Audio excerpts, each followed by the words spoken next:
Hola, chica! Hey, that's a nice view you got there. Dígame, hombre, are all these specs doing the work for you? Are you some kind of El Diablo possessed PM hunter? No. Let me show you what I got here. These are the... Ay, caramba, those are some ugly pendejos. These are my Dreadstalkers. La la la la la la la. La la la la la la la. La la. La la la. La la la la. La la la. La la. La la la la. What the fuck are these dingoes, man? And this, well, this is my democracy and freedom guarantee. ¿Qué? The tyrant! All these shall be your constitution, and you shall be loved by your people because of talents, gear, legendaries, rotation, and more! Hey, Mr. President! El Presidente! Can I shake your hand, sir? You can shake my hand of Cooldown!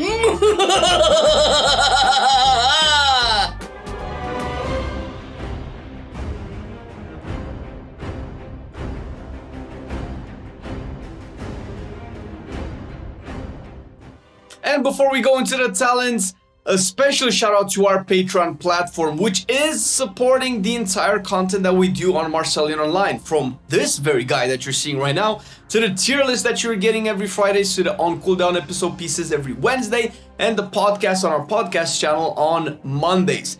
It's a very trying time for YouTube right now when it comes to, you know, content creator livings and stuffs, and how am I gonna say it, man? So we are actually reliant and super grateful for our Patreon support on our Patreon page that you can check down in the description below. If you want to support this content and you want to see more of it and maybe even be involved in the production of it in one way or another, because we do have monthly Patreon talks where we talk directly with you guys, get some feedback and, you know, suggestions for future types of videos. And of course we have bloopers and we have other stuff and rewards in general for different tiers of our Patreon if you want to support everything that we do here. And we would really appreciate it. Thank you very much for keeping our dream alive.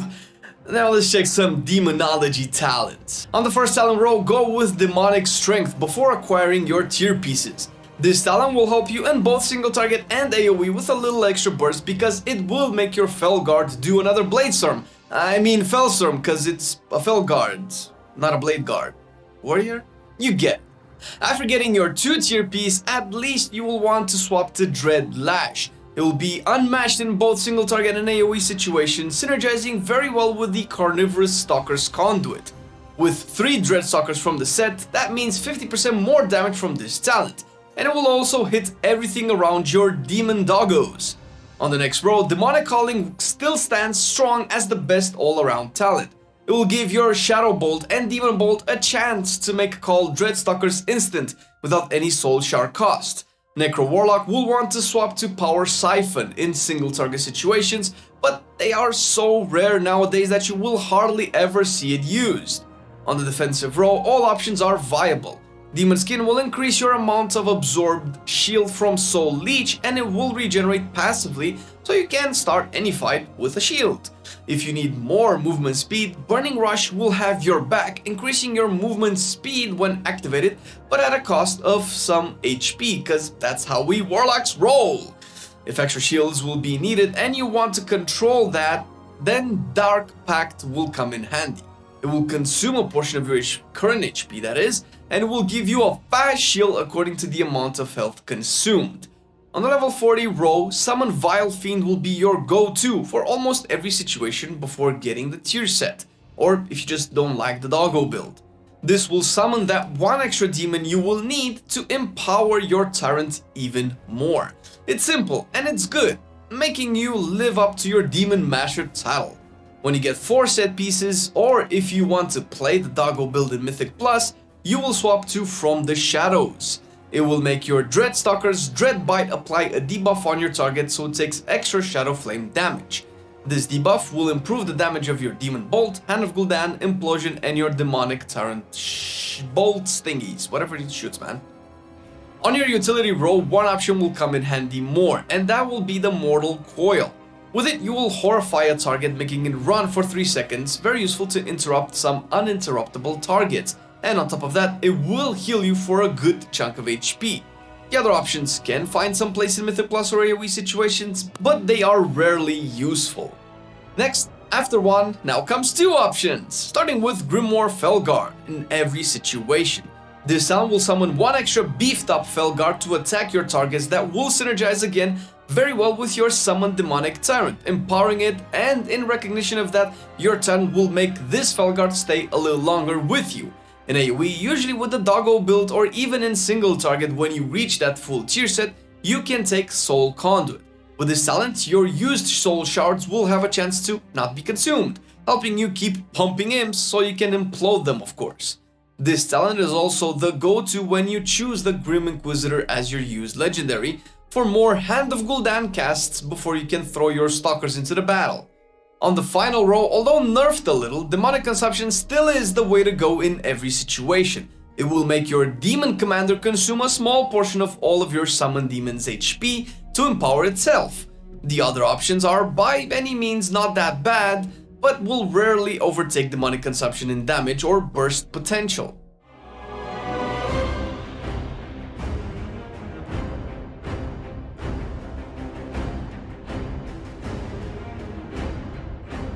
When talking about stats, you will need to sim your character, which will be the best way to figure out what you need to get to pump big. And to help you with that, we have a simming video that you can check after watching the guide so as to appease the YouTube overlords and not click away from a clearly educational and entertaining video. Alternatively, if you dislike simming, we will provide you with a cheat sheet for stats. You will still need to go with eye level when choosing your main parts of the gear, as more intellect will bring the D into your damage.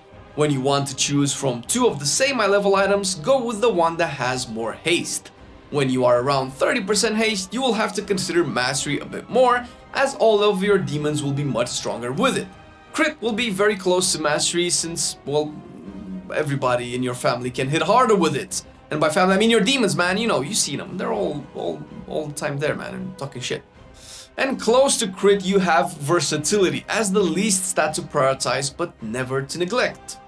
When you will start enchanting your gear, go with the Celestial Guidance as the best all-round enchant for your weapon. More intellect will bring you more damage. We all know that already, right? Talked about it so much, god damn it, man. On your chest, Eternal stats will be very powerful in many ways for you. The stats it provides you with will increase your health as well as your damage, and the health will increase your demon's health, making your demon commander stronger, and on top of that, you will resist more in high content, because more HP, bigger health pool, you know, you get it. When you will reach max eye level, the Eternal Insight enchant can come into play, and when pushing tough content, the Heavy Desolate Armor kit should be a must-have on every time, as you are one of the classes that will benefit from the health converting into more damage the most. Enchant your bracers with the Eternal Intellect enchant for more intellect, as the name states, so more damage again. For your cloak, the Soul Vitality again will generate even more damage because, again, more HP will improve the damage of your demon commander. If you want a more defensive option, however, when dealing with like consistent AoE damage intake, the Fortified Avoidance enchant will have your back. And your cloak, that's on your back, hey!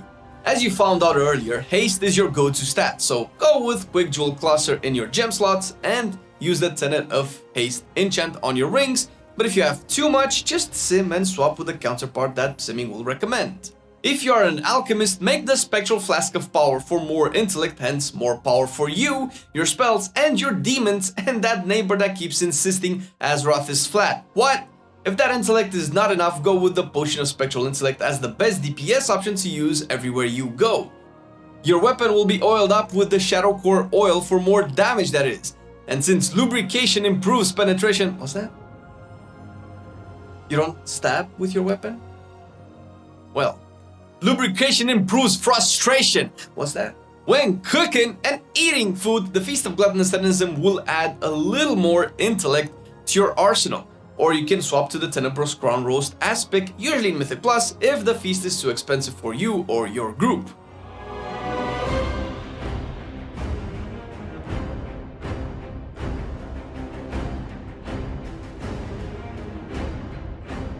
In 9.2, not so many things have changed from before, so Night Fae will still be the go-to in most situations. The Covenant ability the fairies will provide you with is Soul Rot. It's an AoE dot that will allow you to drain life from every target it hits.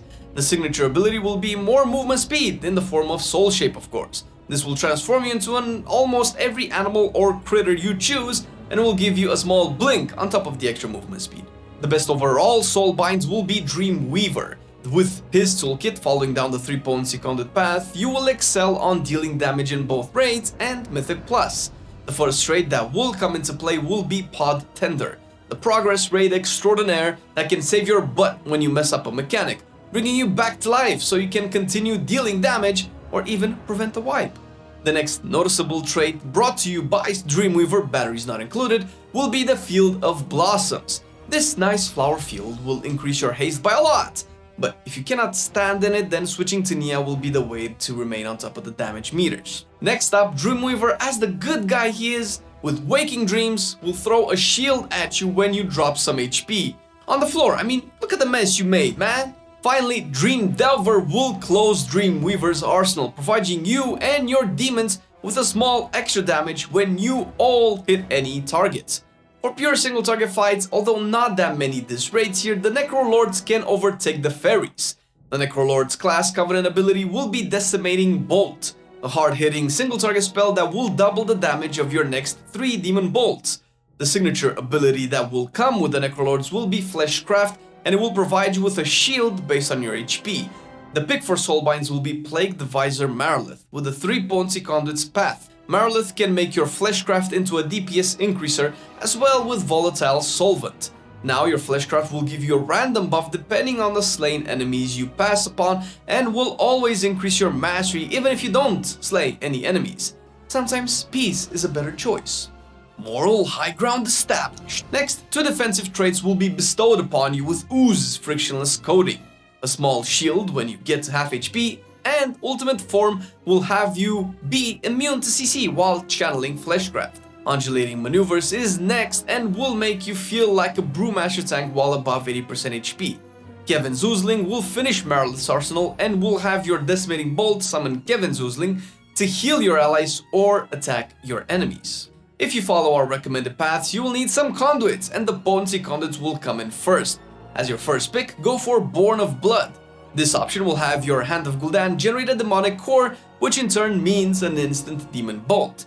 For your second potency conduit, use the Tyrant's Soul to give you a demonic core when the turn expires, on top of increasing the damage of all of your demons. Use Carnivorous Stalkers when using the Doggos build or as soon as you get 2 tier pieces. It will make your Dread Stalkers attacks have a chance to use Dread Bite again. This will synergize very well with the Dread Lash and from the Shadows talent.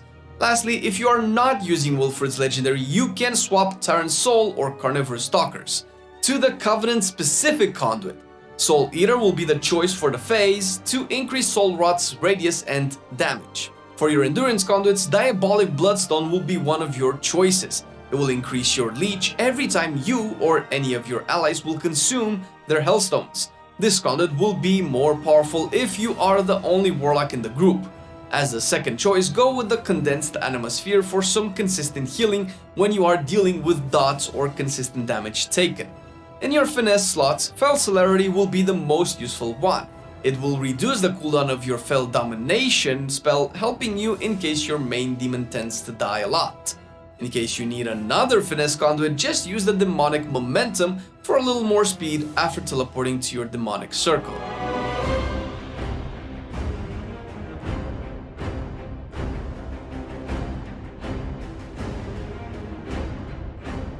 When it comes to the trinkets, nothing much changed since last season. You'll again have to go to the pain-bringing dungeon of the theaters for the soul-letting ruby. And of course, you need to go and do Plaguefall for the infinitely divisible ooze. It's just too good for you and will synergize with your mastery as well. You'll still want the Inscrutable Quantum Device from the other side as an alternative to the ruby in case you hate the theater. And going to your hometown of Mists, the Unbound Changeling is a very versatile and strong alternative to the trinkets mentioned before.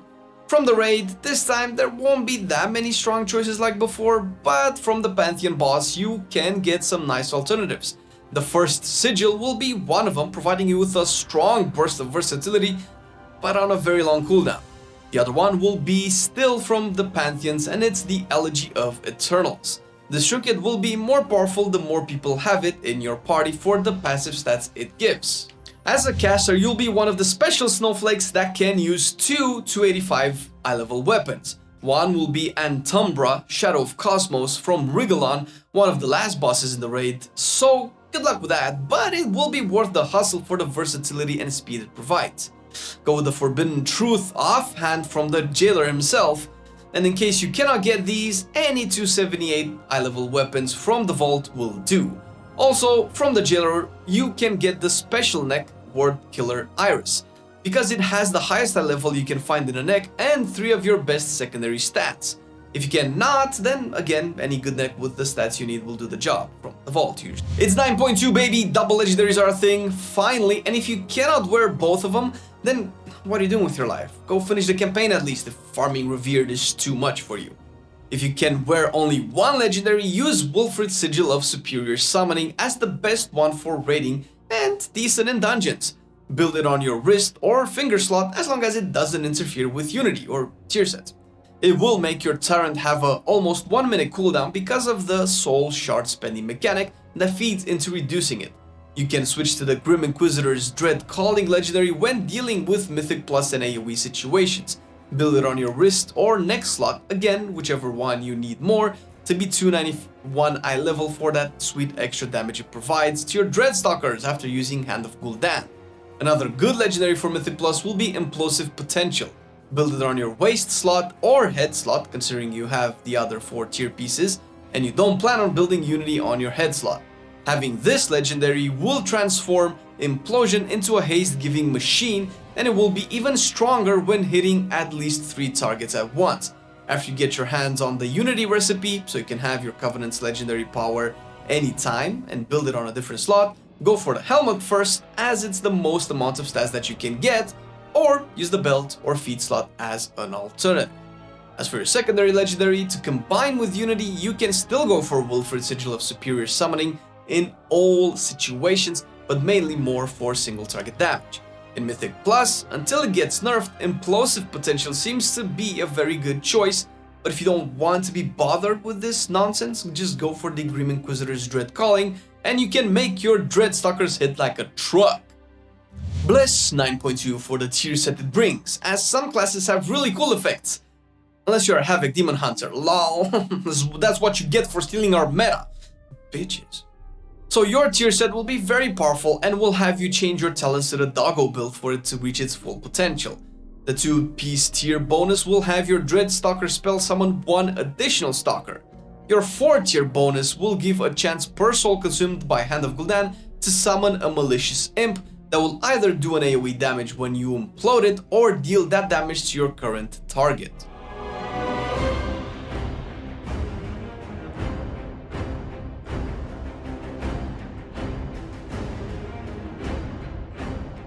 The rotation in single target will change when you get your 2 and 4 set, as by default you'll go with the doggo build.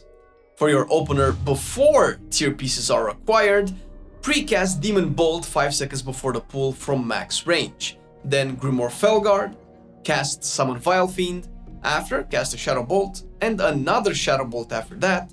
Call Dreadstalkers next, Hand of Gul'dan, build 3 Soul Shards with Demon Bolt procs or Shadow Bolts, another Hand of Gul'dan, summon Demonic Tyrant, cast Soul Rot, Demonic Strength, continue with the priority. A note, even if you use Nia, you will want to cast Soul Rot just like we mentioned, although previously you wanted it earlier to buff your demons that funnel your turret with more health. It's not 100% clear which way is better. You can either sim it, or if you want to 100% optimize it, check the Council of the Black Harvest Discord, where the top warlocks always discuss these things. Opening with tier set, you start with a precast Demon Bolt, then Grimoire of Felguard if talented, cast 1 Shadow Bolt, call Dreadstalkers, then Hand of Gul'dan, summon Demonic Tyrant, Soul Rot if using Dreamweaver, Hand of Gul'dan next, Shadow Bolt once, Hand of Gul'dan again, and continue with the priority. Your single target priority will have you summon Demonic Tyrant with at least 6 to 11 max wild imps, and Dreadstalkers and other summon demon talents. Cast Grimoire Felguard on cooldown if talented. Summon Vile Fiend will have to be hold a little to align with Tyrant. Demonic Strength on cooldown if you have it. Dreadstalkers on cooldown. Add 3 Soul Shards, Hand of Gul'dan, Demon Bolts or Shadow Bolts to generate shards. For the multi-target opener with the Doggos build, pre-cast Demon Bolt. Call Dreadstalker, then Hand of Gul'dan, summon Demonic Tyrant, cast Soul Rot next, if using Nia you may want it earlier, Implosion, and try to hit at least 3 targets if using the legendary. Fill with Demon Bolts or Shadow Bolt for shards. For your multi-target priority, go with Demonic Tyrant first with at least 6 Imps and Dreadstalkers plus other demons. Dreadstalkers on cooldown, Hand of Gul'dan at 3 or more souls, Demon Bolt or Shadow Bolt to generate soul shards, try to use Implosion the least and when Imps are about to despawn, so under 40 energy.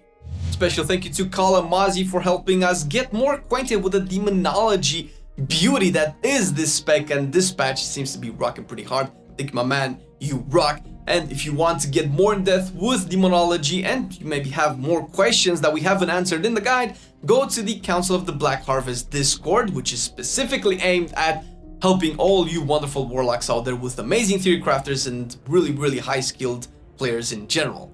And thank you to our patrons for supporting the channel and everything that we do time and time again every week. We really love you guys for staying on board. It actually makes us able to do more content and helps us, you know, maintain it at a very high quality. Hopefully that you like it. Thank you.